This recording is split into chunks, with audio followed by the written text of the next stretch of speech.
All right. We are back. We've had the summer break.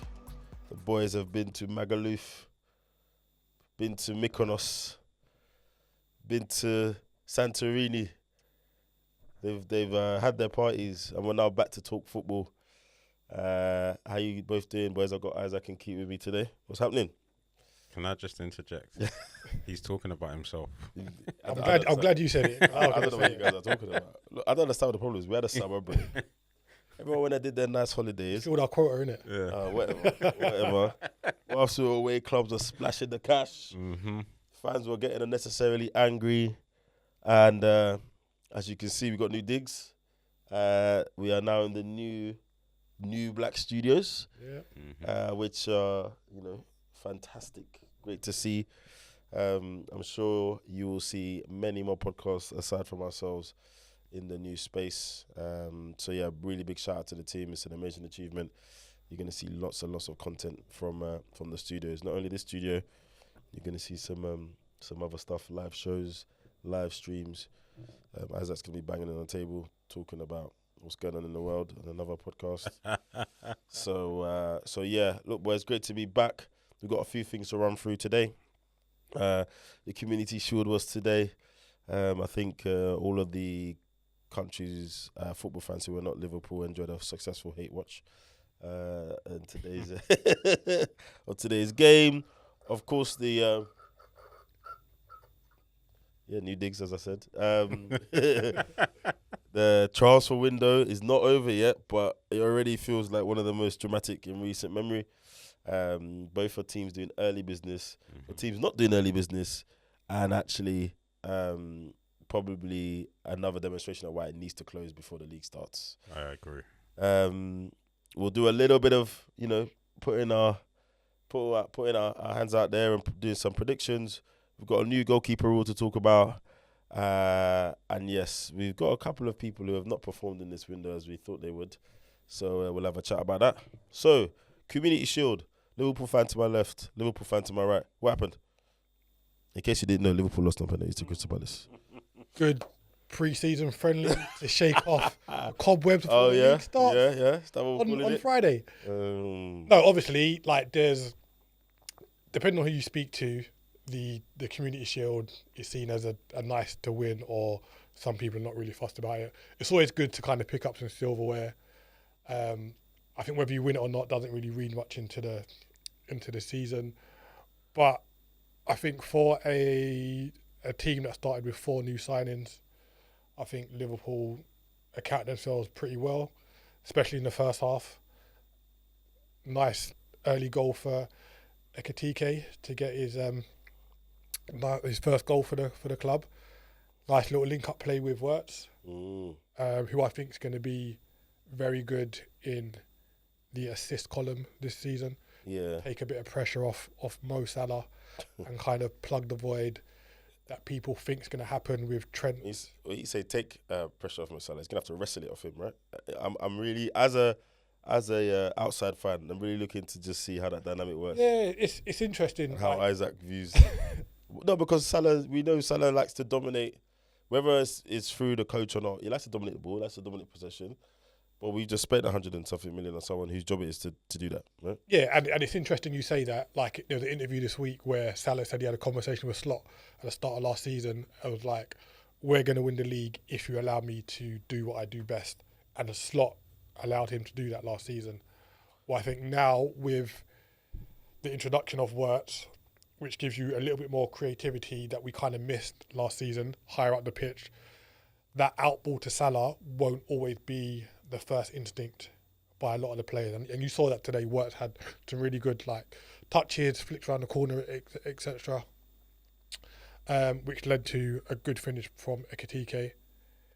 And then we got into a few bozo moments from Van Dijk, which if it's going to happen now, get out of the way before the season starts, I'll take that. Obviously, he gave away a penalty. Good finish from... 17 minutes in. Good finish from Mateta. And then we just kind of got our foot back in the game, dominated a little bit more. A fortunate goal from Frimpong, I would say. Some people say he meant it. I meant it. Don't do that. He meant it. Come meant on. it. You You know, didn't. Isaac meant would it. say that, don't it? Why? What does that mean? Because you would. Listen. My guy, I'm rocking with him. I saw the way he the little dink, the little. No, but for you, but for you guys though, it's the first. Oh, okay, it's not a friendly, but it's not the Premier League, right? But it's the first competitive game. The first you see taste some of these of players. competitive. Yeah, action, so right? Frimpong. So how? You know, I mean, to be honest, they looked great. Up until the moments of kind of lapses in concentration, they looked good, right? Okay. And I know, as we were saying before we got on air, it's hard to kind of judge them because it's not. I don't want to say it doesn't mean anything, but it's not gonna affect your season in terms of the league. It's not going to affect the domestic cups. It's not going to affect anything. Yeah. It's kind of just a one piece. It's in its own right, in isolation. So, considering we had 4 of our new signings in the squad, both fullbacks, Verts and Ekitike, it looked quite seamless. Yeah, right? it looked like they've been playing together. Yeah, Wow. There were no. What can I say? How can I say this? There were no kind of like hiccups or kind of teething, baby steps. It was, you could see Ekitike was linking up well with Verts and Gakpo, who I've been really impressed with off the back of last season and then coming into this season. When he started, and granted, I know it was early and he's finding his feet, but the play he was then to the play he is now, I think it's night and day, and he's a much better player. But you saw Frimpong overlapping. You saw Kirkesh getting forward. Verts was roaming around the field. His little passes. What I really liked was the little one-touch, intricate moments. Like the ball will get fired in, and it's. He may have had the look beforehand, but in isolation, what you're seeing it looks like he's not looked. He just knows where the player is. First touch around the corner, he spins off, gets it back, and We've spoke about this for probably the last 2 or 3 seasons, saying we've missed that link player, that kind of the player in the mold of what Coutinho was, number 10. So it's just good to see that we've kind of addressed those issues. Right, we've still got work to go. We've still got players. I still think we need to bring in a few more players, despite what we've spent and who we brought in, but. We looked good. Yeah, we looked good. And I think you've got to give credit to Crystal Palace as well. Like we made 2 subs. Jones, who played as the DM today, really good game. He went off, and he took Ekitike off as well. Bizarrely, put Wirtz as like the false 9. Endo and McAllister came off, and we lost kind of rhythm a little bit there, which kind of forced the equaliser.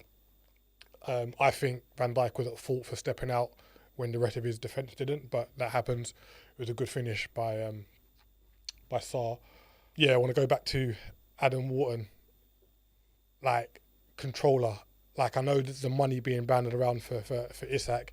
If someone said Wharton's available for 90 million tomorrow, I think you should just go out and buy him. Seriously. And he's your CM controller for 5-6 years. But that's why you don't. Zubimendi only cost us 50 million. How much did Gravenberch cost you? Yeah, but 35. All right, cool.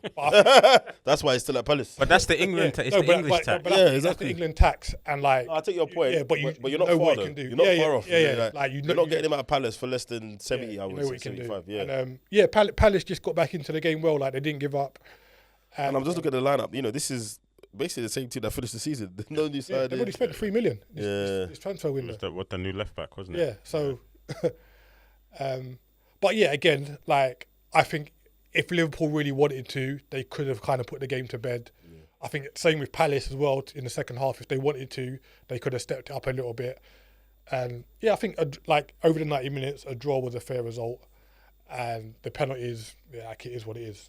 Like there were some shockers, but it's funny we were criticising the Euros. Yeah.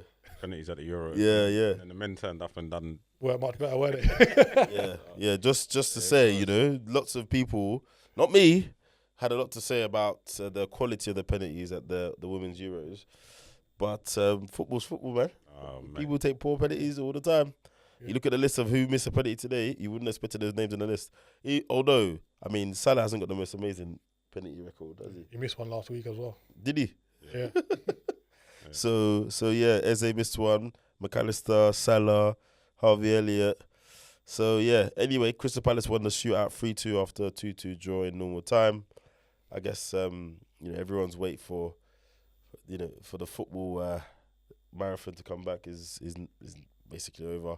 The first game of the season is Friday, August 15th, Liverpool versus Bournemouth.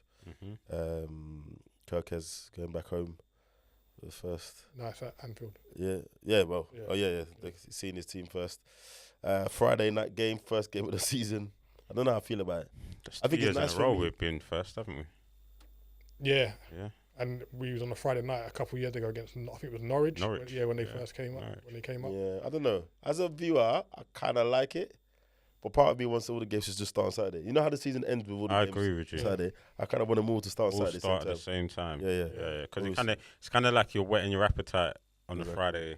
Everyone's sat around, and it's just done in 90 minutes. And now you've got. I know it's only a little bit of time, but Yeah.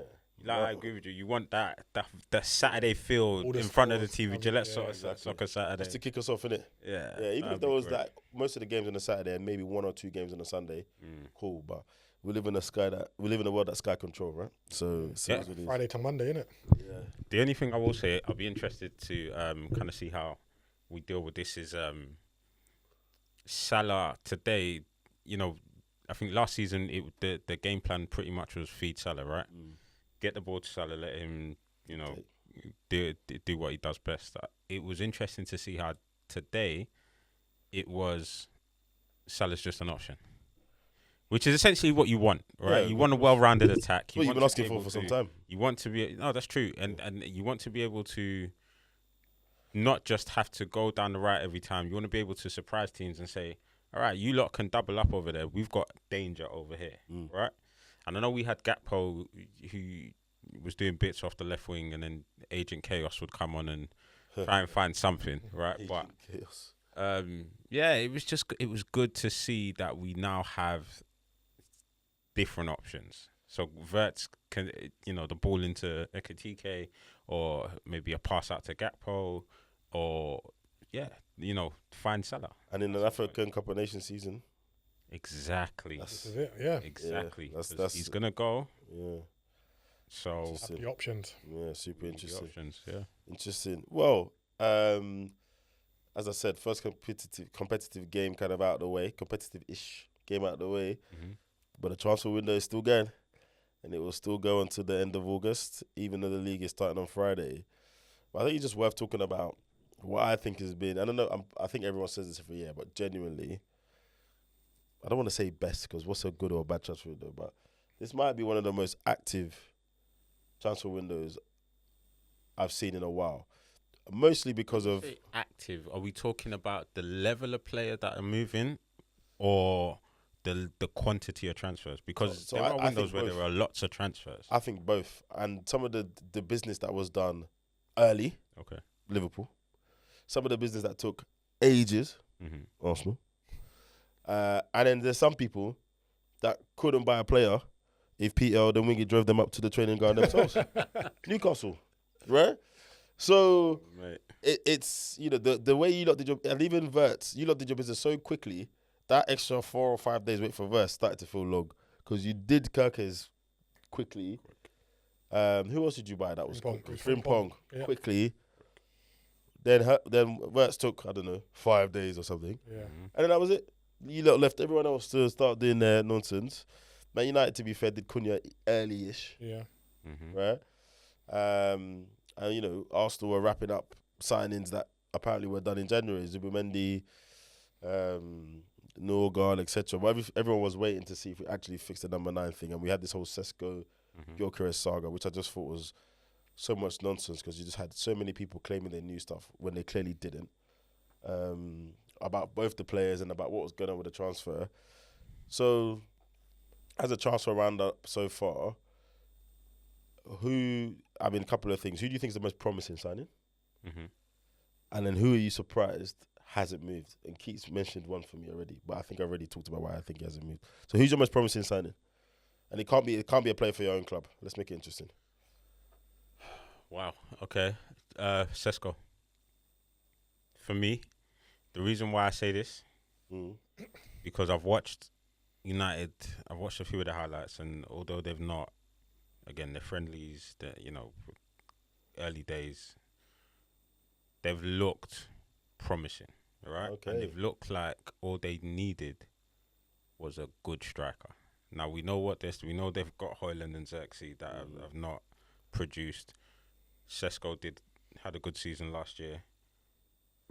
If Cunha, Mbuemo, and Sesko can gel, I think that could be a really promising signing for United. I'm not saying he's going to come into the Prem and do a Haaland's first season. But he's going to address a gap that they had. Exactly. Yeah. And I think that if you look back at the end of the season and say who's been probably the best value for money, I think if he has a good season and United can get top 10 or let's say top 7 and do well in the domestic cups, it's hard to argue. It'd be hard to argue that he's not the best value for money signing. If he can 70 million, 73 million? 73 million, if he can get 15, maybe 20 all comps. Fair. They finish Better top. than what they've had in it. There you go. Yeah, they can That's finish. your marker in it. Yeah. They can finish top 7. 7 to 10, and he does 20 all comps. It's value for money. So I think if you're judging them by where they were, fair. If we judge them by the same yardstick as everyone else who will have spent their money, because how much was Cunha? 50. Yeah, 50, 60. like that. 60, yeah. 60. And Bremer, 60 again. The same, yeah. So your front line is going to cost you £190 million. Well, I don't know if the 9 for 10 is going to do it. But if it was anyone else, we wouldn't be saying that. We only said that because they was at the bottom of the bottom. Yeah, but I think you've got to look at what they had last season. Why? I know they spent like 190 million on their attacking line, but for me, I wouldn't have brought Sesko. I would have addressed another centre midfielder. I'm coming to that. I'm coming to that. Yeah, that's what I'm leading to with this, right? So I think with Mbuemo and Cunha, I think they had enough of an improvement where you could put Xerxes in there and get over the line of improving on last season. So I tell you what, I personally would have bought one of Cunha or Mbuemo. They needed a striker. I hear what you're saying. They need to adjust everything. But them, man, they need a striker bad. Yeah. Bad. Rashford's not there, doesn't get on. Bad. Right? As bad, everyone talks about Arsenal, but they needed a striker. But I'm not sure that they need to buy, and obviously, guys, this is us fans talking. I'm not an analyst in any sense, but me personally, that Belieber thing you're doing now, you should have been doing that as soon as the window opened. Yeah. You should have been chipping away at Tony Bloom, right? Sort that out. They need a centre-back as well. Yeah. Sort that out. Do you know what? Nah. No. Do you know who's really impressed me so far this pre-season? Euro. Yes. That's fine. Yes. 38 games. He needs someone next to him and it ain't Delit, and it ain't man like Harry. Amarim seems to think it's Mags. But Euros looked really good. It could. No, I just like him. I be- think he's good. I think it he's could good. just be because there's no pressure in these friendlies, but maybe the first 3 games we'll see the level he brings. But I think if you look at the teams that are gonna do stuff, or at least not be worrying about the worries they had last season, because as you said, you guys pointed out to me before we started recording, you guys only really have 3 centre backs. You will get a centre back of a certain speed and of a certain level before the window closes. They can't just have one, and you can't play Heaven and Euro. You just can't. No. So Euro and Maguire. How was Maguire now? All you need, listen. Outside of 30, I'd say. Listen, I mean, all you need is who's got a front 3 that is rapid. Well, you lot. you lot, Arsenal, They'll find out on Chelsea. Sunday. No, We'll find out on Chelsea. Sunday. Chelsea. Pedro Neto, Bro, João Pedro. there's only so much Euro can cover. Yeah. Only so much Euro can cover. So I think, so I hear what you're saying, but mate, when you spend that kind of money on the front line, if it was anybody else, we'd be saying you have to do X, you have to do Y, you have to do Z. I know they were at the bottom last season, but I think they need centre midfielder. Everything I've seen and heard, I'm not seeing that much of their pre-season. Mhm. But they need another centre midfielder. They need a believer. They just need someone who can move, basically. You need someone that can do box to box. Yeah, and I hate the term, but press resistance. Yeah. So whoever their version of Gravenberch is going to be, or Zubimendi, or Rodri, or whatever else, they need to go and buy that person now, and stop relying on Bruno Hollywood Fernandes to get them out of situations that he puts them in. Yeah. So most promising signing for you, Keith. So Isaac says Sesko. I'm going to Gianni Reinders. I think Mm. last season at AC Milan, he stood out in a very poor team. And That's a good shout. I think going into a City team where he'll have a little bit more protection around him, he'll be able to. I know they're saying that Rodri's going to be injured for a few weeks now, maybe till the September. But that guy they bought in Jan can fill in, yeah? The guy they bought from Portugal. Nico. Yeah. Yeah. He's not bad. Yeah, I think Reinders, if he can link up well with Marmoush and Haaland, Yeah. I think he'll have a really good season. Did you watch the highlights of the Palermo game? No, did he score today? He got 2. Oh, Yeah, he got 2. Yeah, Yeah, he got I 2. didn't even know that. And they were late runs into the box. Yeah, so I think that's a really good signing, and one that kind of went unchallenged. You know those signings where it just happens. Yeah. You're like, oh, no one else kind of interested. Obviously, we don't know what happens behind the scene.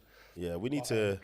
One of the guests this is we need to get one of these data analysts up here if they're willing to come up here. I need to understand how that happens because I have an idea how it happens. Because everyone's got the same data on everybody, right? If you're a decent player in your position, my argument is if you're a top 30 player in your position, all of those top Everyone guys knows know about you. There's Yeah. a little folder on you. Someone could double click. The Liverpool analysts have got a folder on Reinders. Trust me. But the thing is this, right? We can have the same set of data, Yeah. but we're going to look at it. Yeah, exactly. Based on what you different want, lenses. etc. Yeah. Right.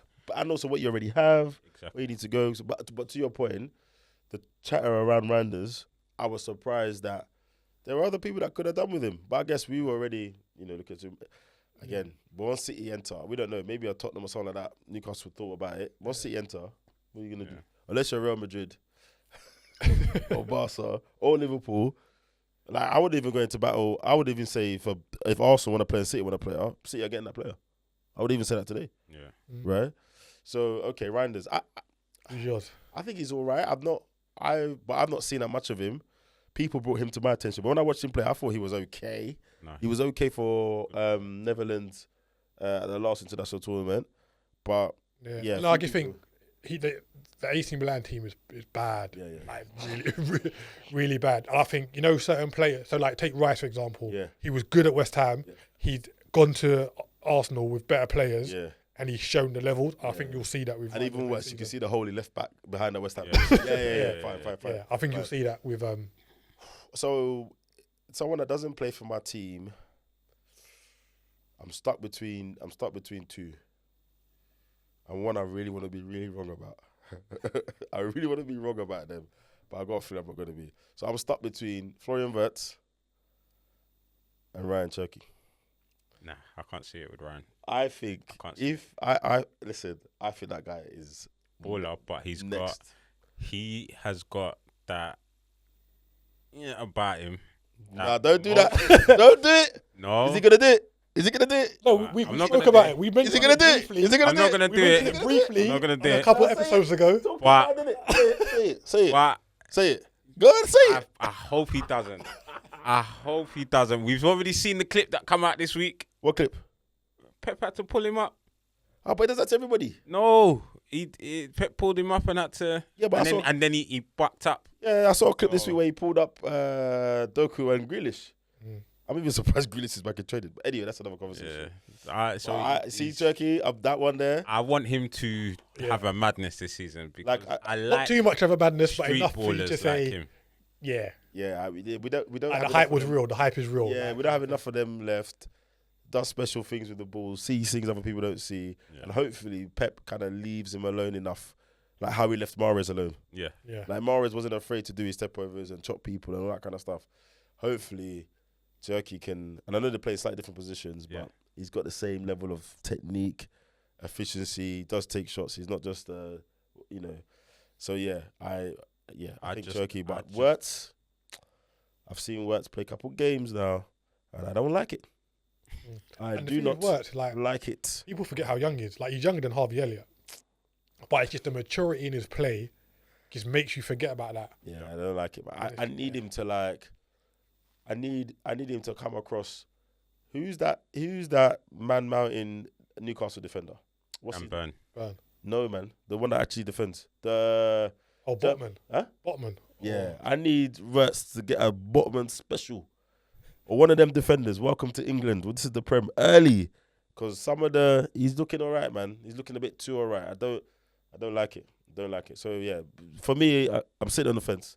Wirtz, Ryan Cherky. But Ryan Cherky is probably more... That's just like idealistic. A bit more romantic. A bit more romanticism there because I love the way he plays. I understand that. Right, who are you surprised hasn't moved? Who am I surprised that hasn't moved?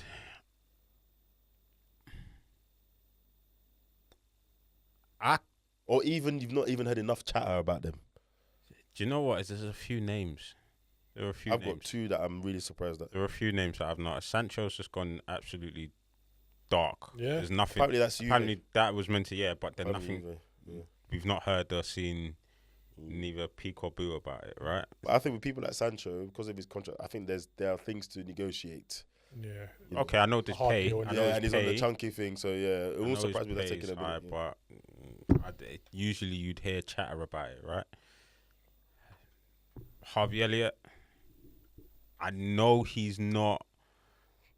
I think we probably don't want to let him go because of just the squad depth, but I know he wants regular game time. He's not going to get it. I tell you what, if ESR wasn't at Fulham, he could have just gone straight back there, I think he's still good. Nah, man, not with ESR and Iwobi, but your squad balance is going to be nuts. Iwobi and ESR and Elliott. What are you doing with all those guys? And then I think the last one, probably Gahey. I'm surprised he's In not terms of his already, contract, like I'm surprised he's not running out. already gone yet. Like, Has he got 1 year left on his deal? because I know there was the whole the Newcastle saga, Yeah. and then I pretty much thought once the season was done, it was just gonna fire up again, and then we're gonna get this whirlwind of transfer news, and then bang. yeah, we've been heavily linked, so I'd be very happy with that because he had a really good game today as well. So I think my one is Adam Wharton. Now I think the price could put people off, but when you work for the logic, I can see why some of the teams that I thought being from wouldn't be in for him, right? We bought Zubimendi. You guys got Gravenberch. City did that job in January. I'm not saying he's their team's levels, but I think he's great. And then you look at people but even someone like Spurs. Yeah, even Man United could do with him. 100%. Man United, Spurs. So unless these guys are looking and saying, hold on, there is another Gravenberch, Zubimendi or someone in Europe that's going to cost me half the price, fine. But I'm surprised. I've not had any rumours, nothing about Adam Wharton. Zero. Another one is Mateta. Mateta. Yeah, considering how many teams needed or wanted a striker. Yeah. He's done it in the Prem. It was not a one season flash in the pan. He's not old. He's 26, 27. At one point. Yeah. Bruv, Newcastle. Yeah, now, always. again, this is where if we go on Twitter, some guys done some analysis with a spider diagram and a heat map and a cold map and all of that. But I'm just surprised. No chatter. My first reaction is, you need a better agent. But those are probably the two for me that I'm surprised having moved. After you tell you yours, there's people that haven't moved and I'm not surprised. I'll tell you them. But who's yours? So mine nearly went somewhere. Morgan Gibbs White. Oh, I ain't surprised. You see that owner. I ain't surprised. Yeah, mine is based off purely talent-wise. So the back end of last season or start of the summer, he was heavily linked to Manchester City. That never happened. I think the Spurs move would have been really good for him. Kind of Champions League football, a team that's not massive at the minute, but high enough to kind of showcase your talent. And especially with Maddison getting injured now, they need you him don't wish injury on anyone. But No Son, no Matters. he would have challenged Maddison for that position, 100%. but then he would have been able to kind of make it his own. And like I've been an advocate of him for like a couple seasons now. And Yeah. I was late to the party, I'll be honest. But yeah, like you said with the owner, when Suge Knight is standing next to you, it's hard to. It's hard. No. But jokes aside, yeah, he's done what he should do. If I'm the owner, I don't want the season to be a flash in the pan. Mm-hmm. Everyone talks about reinvest the money. If that was the case, everyone with money would have built amazing teams. Yeah. So in a sense, he's thinking, well, I can give him whatever it is, 20 grand more a week, 30 grand more a week, and keep him. And I think it was bad timing because Elanga had gone. Yeah. So I reckon there was a couple of things around the price they got for him. If I'm Forest and I've lost Elanga, you probably want some crazy 70 or 80 million to feel comfortable and give back, leave it. Yeah. Spurs aren't paying you that. Apparently, no one was meant to have known About what the release fee was in it. I don't know how. I Imagine don't know you how put that in the works. contract I don't know how it works. So we could put in a contract, but then I can't tell anyone so they can use it. What kind of release clause is that then? I don't know why he was crying about that. But I guess my point is, we look at clubs getting raided. You know, Bournemouth have lost Kirkes, Howson and Zabrani is gonna go. So that's 3 of the back 4. Yes, they earn, they have the money, but it's not easy, right? Mm-hmm. So I understand the Forest owner saying, I'm trying to build on this. So if you're gonna leave for some life-changing money to Forest. Mm-hmm. The way he did it is what was interesting. I've never seen a player chairman convo like that. He looked like he just left his garden to come and do it. He just had a calm t-shirt on. It didn't even look like he was at work that day. He just came there to press Gibbs White, and make him sign the contract. It looked like Gibbs White landed and went straight to the airport, got escorted straight to the airport. They said, sign it, and then we're going to go walk out onto that pitch and do this now. now. Tell everyone you're happy. Yep. Yeah, fair. Morgan Gibbs White. Okay. The person who's not moved, and I'm not surprised, is Jack Grealish. Why are you not surprised? He's 30, he's expensive, and the teams that he wants to play for, I've won the Champions, I won the treble, I've won the whatever, which one of them need him at that expense and how he plays? Yeah. But I think where he goes to, most likely destination, he'll get that Aston Villa freedom back. Give me a club. Give me a name of a club. No, Everton are in for him. That's where he's going. They've been negotiating for. He's going from Manchester City to Everton. That proves my point. Proves the point I've been saying all this time. I can't believe it. I think mad. based there on was the nowhere past abroad. seasons, There wasn't a little Does he Juventus. strike you I'm about like to the say kind the of same player thing. that would go abroad? I actually think he would do better abroad. He I think playing well, he would. I think culturally, I don't think that's not him. Agree. Well, you're taking Grealish for Gaza, bruv. What's going on with you? Yeah, Gaza went. Like Gaza Italian. Yeah. Gaza can speak Italian. Oh yeah, fair, I think fair. I think there's certain players who are just comfy in their surroundings. Everton. Not even a young Tottenham. Madders is injured now. You don't think they pick up the phone for him? I think the money involved in that is too much for Levi's Tottenham. never spending that. Yeah, Never. How long's he got left of his contract? 2. I Oh, think. you mean wages? Sorry. Yeah, wages. sorry, yeah, yeah. I think 2. He's got to take a bath if he wants to play for this. I can't believe he can't be playing. I thought that was a fake story. No. But I think like I say, you go at Everton, you become the free roaming player that created you to a certain degree. And then But that's his level, innit? Like he just gets the adulation that he had from the media previously. can you understand my? No, yeah, I totally I'm get it. baffled. But you got to look at It's the a optics. double-edged sword. The way I look at it, it's a double-edged sword, right? Nah, I need to get this Premier League team. Moyes is ideally you're trying to build something. You're trying to build Everton back up. You look at signing Keenan Dewsbury Hall.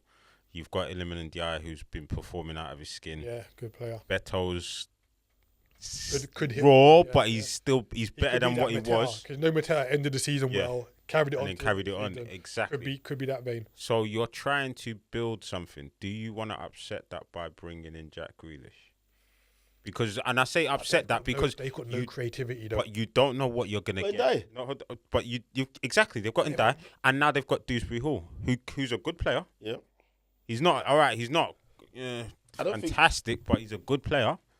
He was consistent, Yeah, and- he's a good player. but you don't know what you're gonna get with Jack Grealish. That's the problem. Well, I guess that's Keith's point. He's going to get him in and try and hope that if he lets him play the And also, where do you Villa play him? Grealish, Revert back to type. Where do you play him? Put him in the hole behind Beto. where does And Ndiaye play? Wide on Maybe the shunt left. him out left. No, that's where Ndai's been Yeah. playing. He's been playing out left. Fair. Out wide. Maybe that's the plan. Get Dewsbury Hall behind him. Yeah, maybe if Villa didn't have so many. Well, to be fair, they haven't got that many attackers now, have they? Could have been an option to go Well, you back. got to count Morgan play Rogers. Europe. Nah, but Morgan Rogers is there. Jacob Ramsey is there. Yeah. Yeah, true. Oh, since I've gone back, Rashford's gone. Still- Oh, fair. Who else is there then? Still got, Bailey. They just gone. bought. They just bought Shaka for 30 million. You know. Bailey's gone. Still Villa. yeah, from Villarreal. Bailey's gone where? Hasn't he gone to Saudi? No. He didn't move. No, I haven't seen that. I mean, right now with the heat on him, you'd probably love to. Pretty sure I saw a news. Leon Bailey. No, he ain't moved. Yeah, still there. Yeah, fair enough. Yeah, I just think that's a what a drop, man. I'm looking at the Premier League table, and unfortunately, you guys are right. I'm looking who should who should pick him up. Not a Brighton profiler player. Nope. Brentford is just the same as going to Everton, if you ask me. Can't go to Palace. Fulham, nah. Yeah. Yeah, fine. You should just go abroad. West Ham? No, I think West Ham are in trouble. Yeah. I wouldn't go West Ham. If it wasn't for the gap and the spending the money, Yeah. that they can spend as opposed to the teams coming up, I think they'd be serious relegation contenders. Yeah. They might even still be. Well, Sunderland have been spending money. Yeah, they've done over Got Xhaka there. 150 million Yeah. on a lot of players. So, yeah, let's see how that pans out. Well, talking about people that are not having the best window, Newcastle United Football Club. It started so well. They got Elanga in, Yeah, true. you know. No, they'd already been rejected by then. Who by? I think by there was 2 names that had already rejected them Okay. by then, and then it was. I mean, Do you think he was not missold a project, but do you think he was told we're going to go in for X, Y, Z? I think it's part and parcel. Yeah, I was gonna say. I think Elanga's not really the type of player. Like the move from Newcastle to Nottingham, or from Nottingham to Newcastle, that's a step up. Yeah. So part of that, Champions League, Yeah. etc. So part of the left Man sell- United to get back to that level, right? So part of the sell is you're coming to a bigger club, you're getting better experience. We're going to give you more money. I don't necessarily think he'd need to be convinced, like I he agree. would. Pay rise, back in the Champions League, Yeah. higher profile. They finished decent. Gordon is there. Isak's there. Blah blah blah. I probably think the only sort of convincing would be on game time, right? Yeah. Because you're leaving a club where you're established. Starter. Essentially, you're a starter. You're coming into a team where you're now going to have to fight for a position. They probably would have said, okay, I know you can't guarantee me starting, but are there any kind of assurities, or like if I put in performances, will I get game time? Do I have to be worried that me putting in a 9 out of 10, I'm not going to start next week, right? Yeah. I think that's probably where Because it'd have been Gordon, Barnes, him. exactly. So 3 man for But 2. Gordon's injured now. And Murphy, innit? Yeah. Gordon's easy. Oh yeah, I don't count him. So You have to. I know, I'm joking. I always forget about him. Yeah. Yeah, I mean, they're having a terrible window. Their director of football should be on the pip. who is the Should be on director? the personal Who improvement, replaced Or maybe they didn't. who was the guy that left and went to I don't know if they replaced Dean him. Ashworth. I don't Dan know if they Ashworth. replaced him. No, they replaced that Ashworth when the guy left already. Oh, okay. And you got to remember the lady left as well, innit? What's her Yes. name? And her husband. So Newcastle's director of football is currently Paul Mitchell. He replaced Dan Ashworth, who left to join Man United. But I read somewhere that he's leaving. Yeah, 14th of July, Newcastle United have appointed Jack Ross as the club's head of football strategy, reporting into a new sporting director. Jack will take on an important role. Anyway, Yeah, it was João Pedro and James Trafford Oh, yeah, Trafford was one for this. as Well, had yeah. rejected Newcastle, and then Elanga came in. yeah, I don't know. Are they? If we look at their squad, what do they need?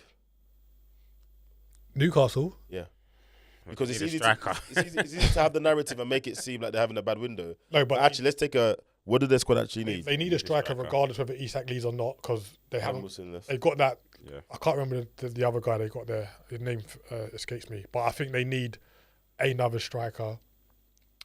I think when the 3 Bash brothers are not in the midfield, they look a bit weak. And I know they sold one of the Longstaff brothers to Yeah, sure. Leeds. Yeah, just in terms, I say that in terms of kind of the amount of games they're going to be playing with the Champions League next season, and you need the quality. Yeah. Like, you can't play those three week in, week out in all competitions. So I think that. William Osula you're talking about? Yeah, him. Osula, yeah. So I think they need a centre midfielder, and I think they're okay with the fullbacks. You got Hall, you got Livramento, Trippier, maybe another one for cover, and then maybe a centre back because obviously Botman has had his injuries. You got Dan Burn, who's the other centre back? Shaw. Wasn't City looking at Livramento at one point? Yeah, I know they're probably not going to do it now because they've got Nori, but yeah, they were. you know, I think you're right. They need a midfield. They need a creative midfielder. They need someone who's going to get on the ball and make things happen. Yeah, because you can't just run all the time, and those three are runners, aren't they? But then here's the problem: who can they buy that is of a good enough standard that is within a certain price range? Go to your data guy. Your data guy should. That's why these guys get paid. They get paid. Yeah. That's why they get paid the money they get paid. And that's the thing. Like, I think fans and sometimes the media as a whole think that it's got to be a known person they're like who it's comes the same in. 20 players everyone has to buy. And like, to go back to your question about who you think will do well, there's like a new wing back at West Ham called El Haj Malik Juf. Yeah. The name gives me flashbacks to our guy. But I've watched him in a couple of friendlies, and he looked really good. Like, in terms of delivery, getting up and down. It's a shame he's at West Ham, but it could be seen as a stepping stone. Yeah. Like someone who's not really known, but could fill in the gap and then progress on with it. Look at Kirkes. I never heard of Kirkes before. I never heard of them before. I never heard of Cunha before. There's players, man. There's players. And I think that's the risk. Like, there's not many bigger teams. And I know it's harder for the bigger teams to kind of buy those kind of players because you think, right, you want someone ready now. But not enough of the bigger teams are taking the risk on that 10, 15 million pound player that the smaller clubs do, who they sell for triple the price 3 years later. The margins of error are small. Yeah, and this is it. Like I say, I understand why they don't do it. But I'll shoot Newcastle some bail though, because they went and bought Isak from Sociedad, but he wasn't. Yeah, but everyone was and they paid big. No, but they spent 60 million on him. I know, and everyone was like, "Yeah, you lot did that first because his record wasn't great." There was talk of him going to Arsenal and everyone was like, "Yeah, those guys." Arsenal looked at him. Yeah, those guys haven't bought him because there just isn't enough there. They took that punt. Even Gordon from Everton, he had done some stuff, and they paid what 50 million for him or something. Okay, but is there really a difference between them signing Isak and us signing Ekitike? Similar records. Upwards trajectory. There's 30 million difference. No, not we paid 69 for Ekitike. Oh, just checking. So you're saying, like, I would even argue Ekitike's record is stronger than than Isak's was at Sociedad.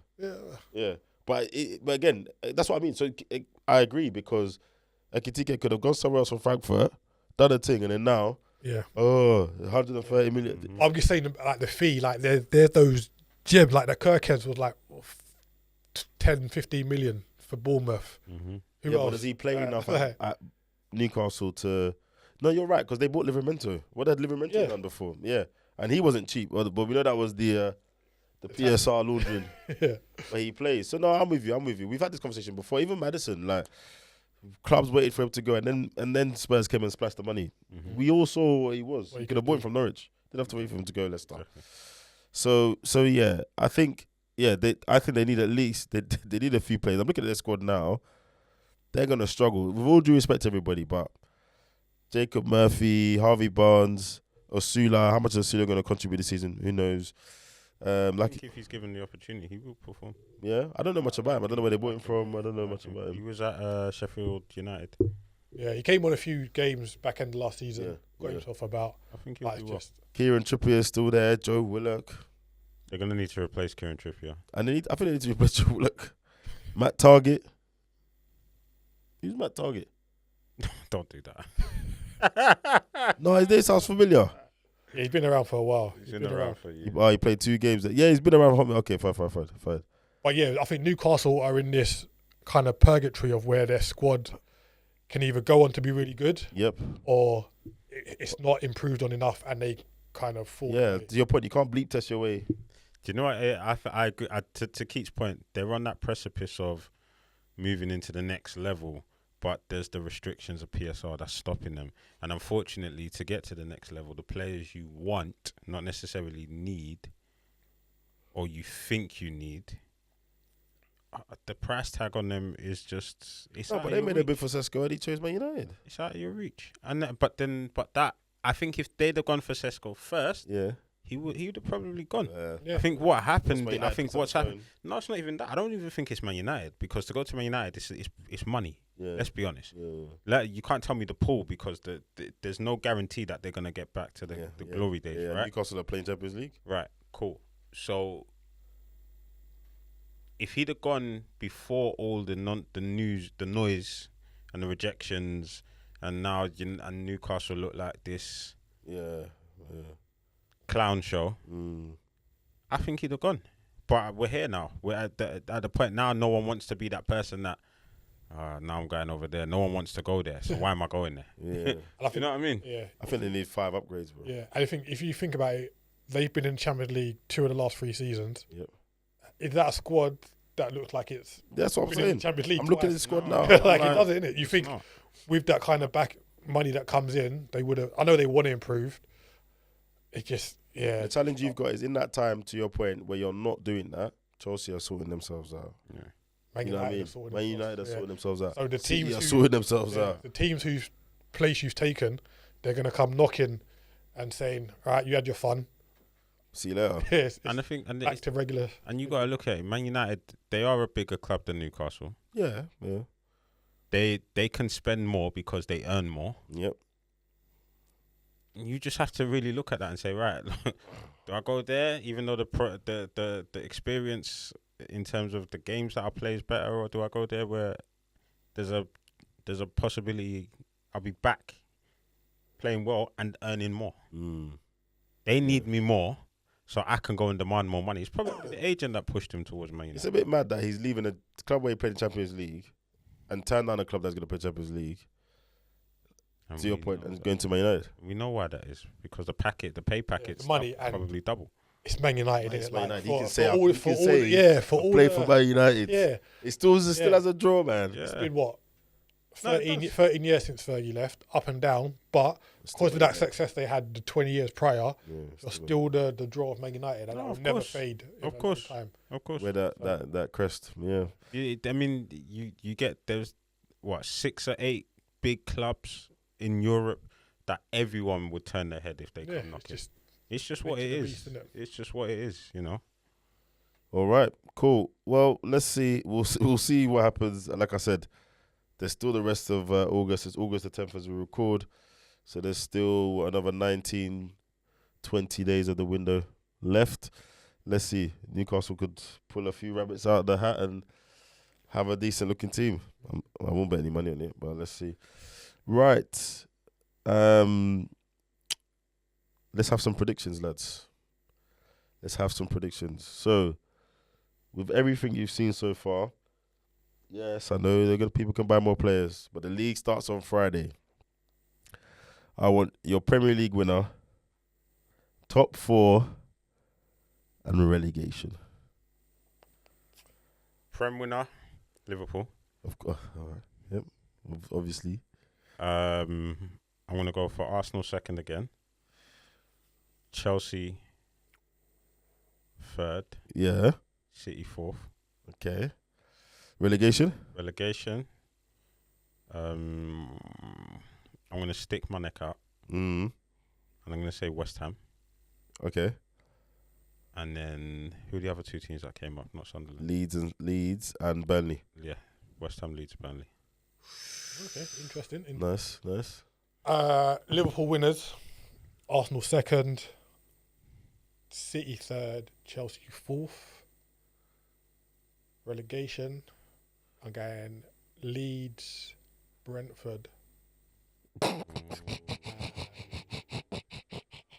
It's not a bad shot, you know. No respect. I want to say West Ham, but I think they'll bite the bullet and get rid of Potter soon enough to stay up. Yeah. So I'll go Sunderland. But Brentford, it's a big ask. I know he's been around the coaching setup for a while. Yeah. I just think it's going to be too much too soon for him. Yeah. Fair. Fair. What about you? Winners, Arsenal.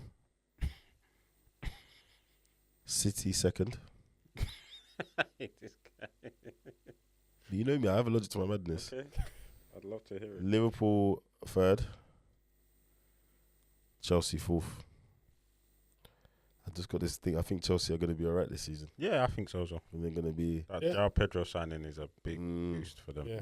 And Esteval looks very good. But he is going to Spain in 2 or 3 seasons. Yeah. He's It won't be long. Real Madrid or someone's going to ring you. Yeah. One of them is going to come knocking, and he is going. What's your relegation? Wolves. They've lost Ainui and Cunha. Listen. Wolves. Brentford and Leeds. Wow, okay. So you think Sunderland and Burnley are going to stay up? Not because they're great. I think the other ones are just going to be so bad. I think Burnley are going to be the highest placing promoted team. I agree. I think if Scott Park has to go on the pitch himself, he's not going through that again. yeah. Even though they've lost James Trafford. Yeah, I think so. I think, and again, I think those teams, Leeds, Sunderland, they're the ones that are going to still be doing mad moves last week of August, 4 games into the Prem, 4-5 games, because every move they can make, right? I know Sunderland have spent 20-25 million on Xhaka, whatever Burnley have done the work. They've signed a few Chelsea players and Yep. a few others. So. Marcus Edwards, that move has paid off. Edwards, yeah. Yep, all of that. But that knock that Wolves have taken is huge. They're already creaking a little bit. I know my man came in and did well, but they were already creaking a little bit. I'm not sure, man. I think the 8 Nori miss is going to be big. Cunha. But they played a few games without Cunha the back end of last season Did all right. and did all right. Remember, he didn't even come straight back in the team when he Yeah, started. fair. Strun Larsen, and that's permanent now. Yeah, Larson. He had a good. I'm not sure, man. Let's see who there's. I mean, I might change this at the end of the Yeah, window. we can redo this at the end of the But yeah. Okay. All right. I've just got this sneaky feeling about City, man. I don't like what they're doing over there. I don't like it. Reinders, Ainui, Cherky. I think it's a lot of change for them though. Like I nearly put them 4th and Chelsea 3rd, but yeah, I think it's going to be. I think as long as the defenders stay fit, the 4 centre backs. Well, this has been their biggest problem, right? Yeah. Having a consistent back line. Yeah. I think if there's 4 defenders stay back, and also if Phil Foden even turns up and is 50% of the player he was 2 seasons ago, it's like them having a new player. It was non-existent last year. Well, they were saying that now Churchky's there, he started doing flicks and tricks Yeah. warm-ups, innit? Yeah. At the World Club Cup. Wh- Things we've never seen him do before. Exactly. Now he's awake. He's like, oh, okay. Waking him up. So See, they got rid of that young defender that they brought in, Victor Reis. They loaned him out to Granada. Oh really? Oh, okay. Yeah. Oh, the club that his brother owns. Yeah. Or is no Girona. Oh, Girona. Girona. All right. New season, new rules. There's a new goalkeeper rule. But then, so the new rule is the goalkeeper exceeds 8 seconds in possession. It is punishable by awarding a corner to the opposing team, and the keeper can be booked. My thing is, didn't we have the 5-second rule before?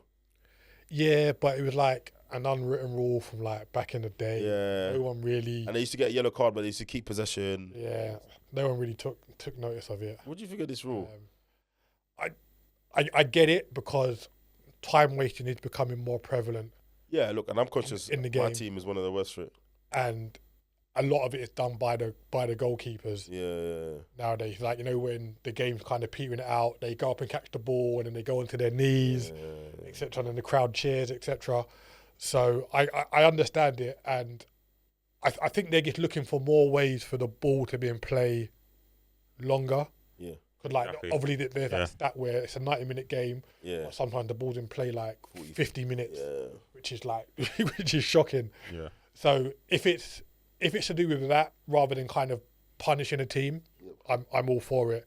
It's just now you've introduced it, enforce it, and make it happen. Yeah. Well, they've had positive results in the trials, right? Because they've done it in the Premier League 2 Okay. and I think it was in Malta. where they introduced it, and I think they said there was only 4 instances where the keeper was punished, right, or the corner was given, right. So I understand it. I agree with you in the sense I think they're just trying to keep the ball in play longer because then that probably gives them more of a leg up when they're trying to renew their deals or TV revenue and etc. It's all about linked to it. No matter which way it goes, you follow the trail, it will lead back to the money, right? Yeah. This is my viewpoint on it. So whatever they can do to make the product more exciting, for me, this is what it feels like, So yeah, I mean, we'll see what happens. Like Keith said, the 6-second rule wasn't. It was kind of discretionary, right? And even if the keeper got booked, he still got to play on with the ball. He didn't lose right. possession. So I think now they've got something that's written. It's out there. It's been advertised. It's been put out on the tannoy, so to speak. Yeah. And 8 seconds is quite a long time. To be fair, I agree. So to that point about the ball being in play. What do you think about stopping the clock, American sports style, when the ball goes out? No, because that's who was it that said that? Wenger, I think. Yeah, most probably. No, don't do that. I'm up for it, What? I'm up for it. Why? Because okay, so all I'm saying is when the ball goes out for throw-ins and corner kicks, do it then. Because the only thing is we don't have as many we don't have timeouts. We don't have all the other stops American sports. So I understand your like pushback against it because in American sport, a 48-minute game takes 3 hours to play. But they stop for everything, timeouts, this, that. All I'm saying is when it's a corner or throw-in, the clock stops. I think that's a long. I think it's too much because you think about it. You'd have to then remove injury time. Yeah, pretty much. So like the ball. Yeah, I'm happy with that. When it's 90-minute blow up, everyone go home. Yeah, I think a game would take too long to finish. I agree. Just corners and free kicks and Bruv. No, sorry, not free kicks. Just corners and throw-ins. Just corners and throw-ins. And if you actually think about it, how many of those are there in a regular standard? I think it's a lot. So even if I'll try and find stats on it. So let's say that took that stat you talked about. Yeah. From 60 minutes to 75 minutes. Say. You think that's too much? For these guys. No, but I think the duration. No, I'm not talking about the in-play time. I think the duration of the game. So like the clock when we're watching, the clock doesn't stop and it gets to like 98 if they play 6 minutes. I think you're adding another 15 minutes on top of that. Yeah, but how is it different then? How is it different to when they were counting every minute of injury time and we had games going 99, 100, 110, 100? It was a mentality thing because people were like, oh, this is injury time. Yeah, we would now get to 9 minutes and they blow up and done. The players were complaining. And then you think about it, if I know... You're complaining because of psychologically, the game should be done. I should be finished. Yes. But if I if you keep compounding all this extra time,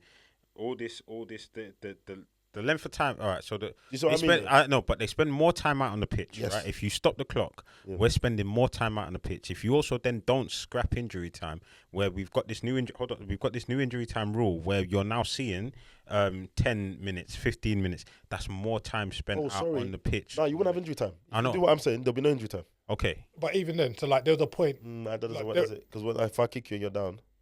Yeah, and there was a.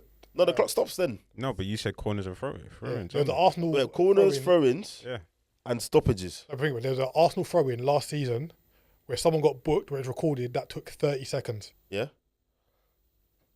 For that one instance, if that happens, but they're already adding that time. But they're not adding the 30 seconds. So let's sub is 30 seconds. No, but they never. They do add it.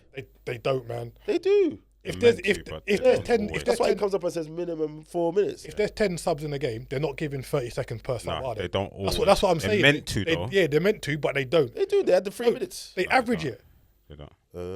They average it. So I'm saying if you stop the clock and then I've got to wait 30 seconds for a team to take a throw in, and then someone heads it out again, and I've got to wait another 20 seconds for like that clock is going to. So the ball was in play for 5 seconds, but 2 minutes has amassed. Yeah, but all I'm hearing from you is the time there are things happening now, right?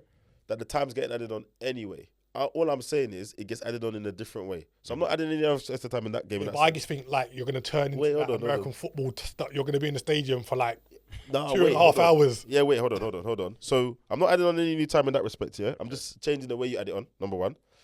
Remember, American football and that stuff, we don't have timeouts. We don't throw the flag. We don't have any of that stuff. No, Right? but I'm thinking about the time. So the ball's gone out for a corner. Yeah. It stopped. You're waiting that time anyway. You're on the pitch for that time anyway. Yeah, but what Only I'm saying difference is... But if you're stopping it every time, Yeah. that's going to be an actual. Where I'm saying now, the stoppages they aggregate it, they shrink it down. It's not the actual. So I'm saying the actual stoppages will be longer, making the whole game time experience longer. Okay, so let's just take today's game. Yeah. Right? There were 34 throw-ins. Right. This isn't going to go well for me. 34 throw-ins, and there were 7 corners. So let's just say on You average, don't even on free kicks yet. and that's not free kicks, right? And free kicks, there were... Where are the free kicks? Free kicks, there were 17 free kicks. Yeah. Right? Some of those So free hold kicks on. should have been 2 seconds. So hold on. Yeah. So let's just average the throw-ins. 34 throw-ins. If we do average, I'm going to lose. If we take an average, let's just say we stop the time for 10 seconds. 10 seconds. Yeah, okay, fine. Okay. Right? How many frames were there?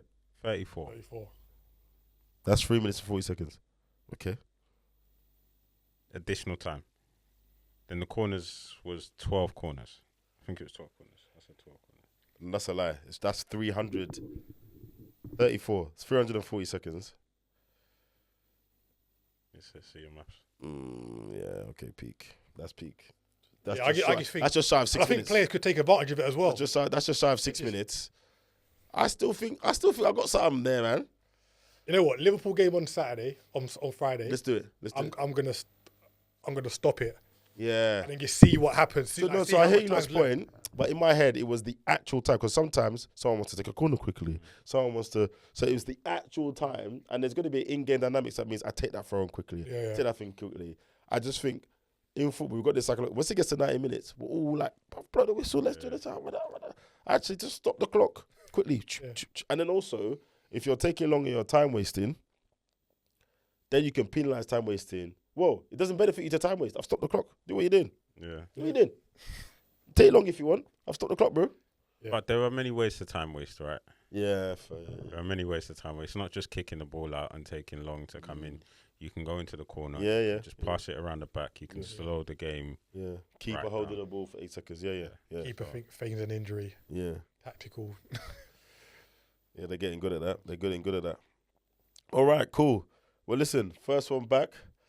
The Premier League is back next week. Full campaign. What fixture are you looking forward to the most? Yours. Hey! Bruv. You see that fixture computer here? I need to have a word. Super Sunday. Bruv. They said new season. We're going in proper. We're going to show you why your 100 quid a month is worth it. Yeah, Man United, Arsenal, What are away. your thoughts on that game, honestly? I think, I know it sounds like cliche, but because it's so early, it could go anyway, man. Whoever doesn't come into that game, everyone's going to be 60% first week of the season. Mm-hmm. Whichever one of Arsenal or Man United is 59% and not 60, yeah, you're finished. Mm-hmm. And the narrative starts. The narrative starts from Sunday, Yeah. That's depending on how you lose the game. When If you it's a say- 1-0 or 2-1, cool. If one team bosses the other, narrative starts. But it's the first game of the season, I and know, you but don't, look at and the time we live in. that doesn't define your season. Look at the time we live in, bro. All the streamers will be online after. All of that. It will just start. Oh, we'll get the picture of Gokares in Tim's if he doesn't score. We'll get, if Sesko, trips over his feet or something, we'll get, you know what I mean? It's just unnecessary. Like, it won't matter, but in some ways it matters. Okay. And I think for both teams, there's different narratives. Arsenal have had a big turnover. Some stalwarts have gone. Partey, Jorginho, etc. You've finally brought in your striker. So after all this time, okay, let's see now. You know what I mean? What's going on the left with Martinelli, Trossard? So Zubimendi's here now. Excuse me. Then for Man United, okay, Cunha's here. In Buemo, they got the striker. Have you lot saw that your midfield? Can it survive? Mm-hmm. Euro, Maguire, new look, centre back. Amarin kept going on about having pre-season. You've had pre-season now. Well, let's see what's going on. Let's see. Yeah, So, I think it's going to be one of them early narrative-generating games. But in reality, when we get to May, is that game going to have mattered? Exactly. To be fair, like losing to Arsenal or Man United in August doesn't really set back your season. No, it doesn't. that It's much. a lot of talk. Like A lot of talk. So for me, it's more entertainment, and I just want I want a bit of a glimpse into how Arteta is going to set up this season. So I think that's probably the biggest tell. For yeah, them, that's for me. Yeah, I want to see how he wants to, what the Zubimendi Rice thing looks like.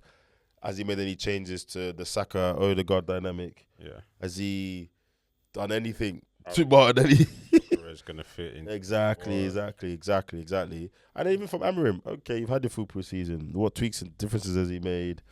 Now you've got two. Well, if Sesko joins, but you've got two. It's done. It's all done. Yesterday was done. Yeah.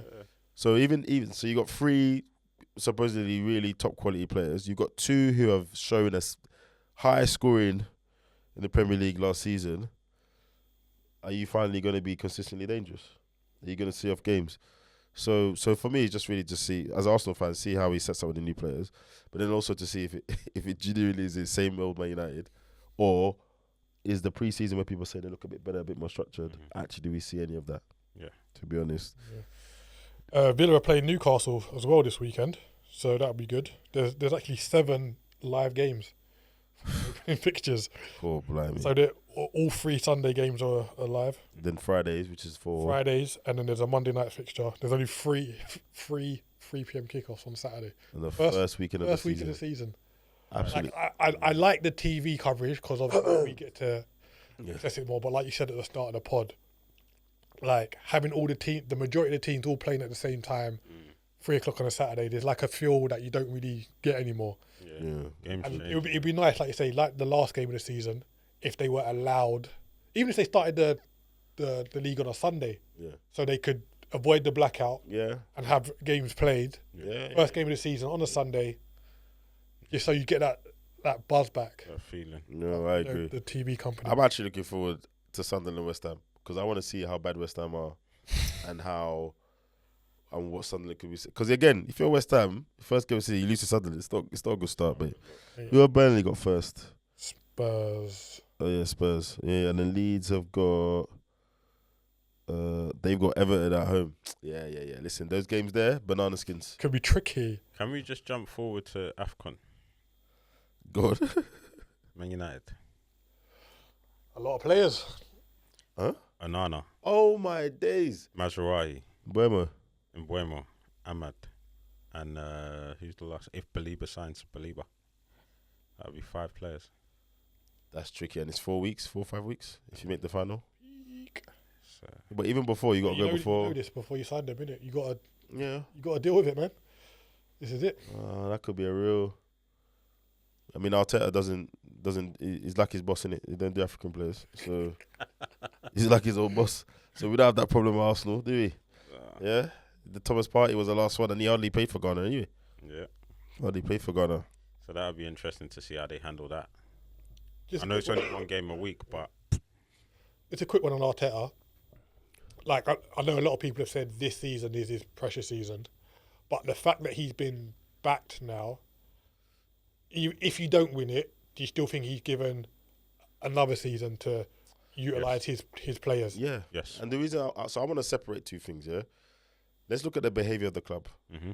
It was only October, November. Remember, I came in and had the rant. He got a new contract, which at the time reportedly made him second, even if it made him top 5 highest paid managers in the world. Crazy, right? So when you do that only 7-8 months ago, if he pushes again, if he gets to quarterfinal of CL again, and we're pushing for second again, I don't know what conversation they're gonna have with him, because that was enough to put him where he is, right? So I think if that happens and people feel like there was another push, I think he stays another season. Now, The conversation is you've not won anything. listen, you know me already. So it all depends on the appetite. I would have let him go. But it all depends on the appetite of the club, right? But I honestly, I honestly don't see. If we fast forward to May next year, bro, we're second, quarterfinal, semi-final Champions League. I don't envisage any scenario where he's off. I agree with you. I think he stays at least another year. Yeah, I agree. I think he stays another. Gets a little bit more investment because the revenue would have gone up, would have done well again, da. But I just think the noise outside will now go back to them toxic days. Because I honestly can't see, you can't tell me any other club where anybody else would have had the tenure he's had and the investment he's had, and he's not won anything and he still has a job now. How much they say he spent?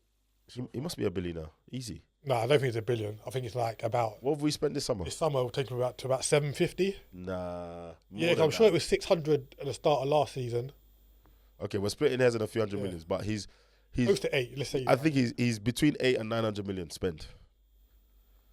We were talking about Marasca losing his job if he didn't qualify for the Champions League, mate. 632 as of July. Yeah, so 700. I mean, that's a lot of money. You name me another club. Keep finishing second. Name me another club in the Premier League right now, even in the top 5 leagues, where managers have spent that kind of money, had the tenure he's had, and they're still in the job today. There isn't one. Yeah, they're not. Like even the interview with Levy and Neville, Levy was like, "You got us a trophy, but the league form was so detrimental, we couldn't justify keeping you on. No way. Even though you brought us a Yeah, trophy." but that's not the same, is it? It's not the same. It's not the same. It's not the same, but it's not. Because Arteta's finishing second. But it's not getting that nothing. So he's still earning you a lot of money. Yeah, you're earning the money, but like John has said, like you can get to a certain point and then not be the person to tip you over the edge, innit? Yeah, So I agree with that. Yeah, I agree with that. I just think those two. And then my other worry as well is, as we're still doing, everyone else is getting closer to you. It gets harder every year. Yeah. Like honestly, I just think problem. I don't know who it is. Do you go and whatever money you spend on him or extra money you think you spend on players? I've said this on this podcast before, but go throw that money at Enrique or someone. Go and make the manager the big money signing. Go spend whatever on him. That's said take it over. Because a lot of people, like when Amorim came, I think they paid 10 million to get him in his team, and people were like 10 million for a manager, but then you've got like mediocre right backs going for like 30 million. I would rather when the manager is one of the most integral parts of the team, so there shouldn't be a stigma around about buying managers out, etc. Do you think it would be that crazy, right? So you got to this point, second, about all this stuff, bought these players. You go and get Enrique or whoever it is and make him the highest paid manager in the world. I don't think it's that crazy. No, it's not. I would understand that investment. No, it's not. That's the last. I would understand that investment. Go and make him paid more than Pep. Okay, it might sound crazy, whatever. He just won the Champions League. He knows what he's doing. So I think that's got to be the next step. If you're not willing to do that, then I understand why they won't get rid of him. Because then, why am I now starting again with another up-and-coming manager or going to get a Iraola? Or as far as they're concerned, I've got the best of all of that. Out of that bunch of we haven't won anything yet and we're newish to managing, as far as they're concerned, they've got the best one. Yeah. All the other guys who have been quote-unquote winning stuff, the only one who's better than him is Slot. Slot's won a Prem in his first season. Right? And he's only been managing 2 or 3 years. He's backed for the next season. Exactly. Yeah. So you have to say it, Slot. When it comes to the new Slot, Arteta, so they're like, well, we're not getting Slot. So the only thing that might make sense to them is they say, right, the next big investment we make is the manager. Yeah, no, it makes sense. But I don't see them. If you can pry an Enrique, a Flick. Again, I don't know these guys. Yeah. I don't know these guys personally, but Enrique sounds like the kind of person he gives me Mourinho, Pep vibes. It's about the achievement. If you could you sell him on coming here and making Arsenal that team, winning the Prem, winning the Champions League, young players, which is what he's done. Could you? Because he has no affinity to Paris. He's not Parisian. He's not French. So for him to almost have that would be his third club. People don't talk about him. He won the CL with Barca. He done it with PSG. Yeah, had that brief stint with Spain. Yeah, like come and I don't think it's that crazy. And that's just him. There's probably other. Do you know what? Hansi Flick, Barca. The more you talk about it, I wouldn't be shocked. Listen, if I were to Arsenal, Enrique, at Arsenal in the next 4 years. If I went to Inside the Arsenal, next 4 that's the business case I'll be putting together. When the guy comes and we're talking and it's the next 60 million pound player, I'll be like, nope.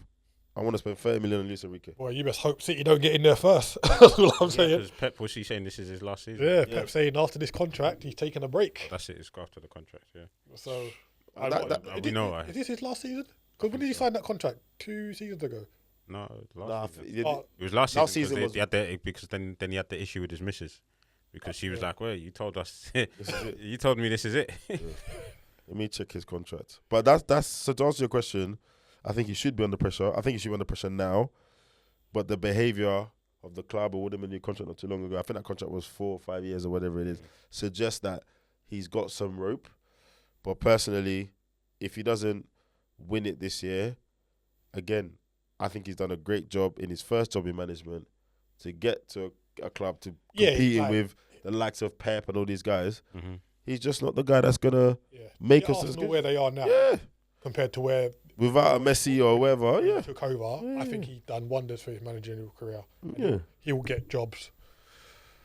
And I've said it before and I've said it again.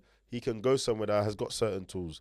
Him at Barcelona might be a mad thing, right? Him at whoever, fine. But the combination of him, Arsenal. So for me, I'm going to be on his neck the whole season. You lot already know. But I don't feel like that's the case internally. Obviously, he's got normal pressure, i.e., you know, but if he comes second again, good showing, blah, blah, blah, I think he'll be just fine. Yeah, I think, given, now that he's been given, like, the tools, especially that number 9, I don't think you give it to him for one season and then be like, we're cutting your project short. Yeah. I think, I personally think he's got another, he's got this season and next season. Unless it's a total washout and you're not challenging. Yeah, that's what I mean. But if he's second, like if we come third and we don't make the knockouts of Champions League, then all right, cool. Okay. So go on. No, but you're saying, like, I was just going to repeat what I said. If he's there or thereabouts again, they say, right, it was your first season with your new toys, give it another go. Sorry, Pep's contract ends in 2027. Yeah, so it's 2 seasons.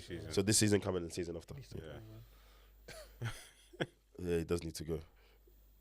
Yeah, I mean, I hear you, but you could get rid of him after one season because it's like, if he finish second, gets quarterfinals again, there's no improvement. Mm-hmm.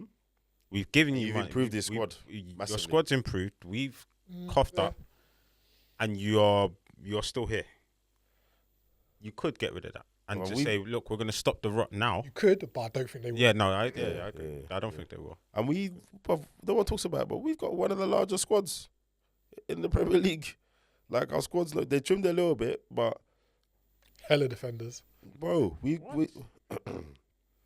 got a lot of players. Bro, I saw Zinchenko come on the other day and I was like, this guy's still there. Bro, Maybe Jesus still there. Yeah.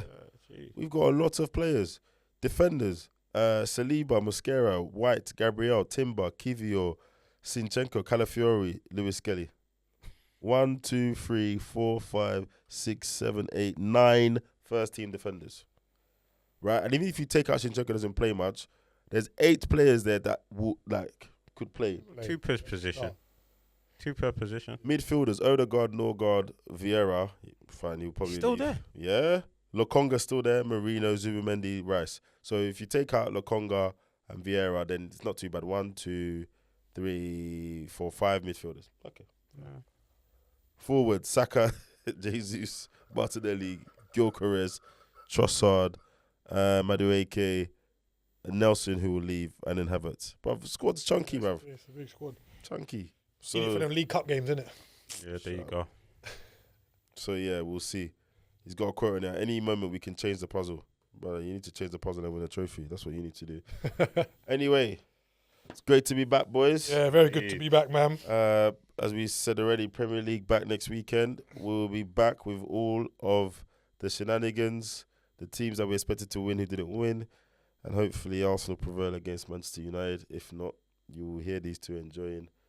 You know what? If you lose against Man United, the online meltdown is going to be... I'm going to drink it. It's going to be mad. It's going to be mad. The Man United fans online and then the Arsenal fans, everyone will become one top-level analyst. Hey, that episode next week. If they lose. Fantastic. Anyway, all right. Cheers, boys. Peace. Peace.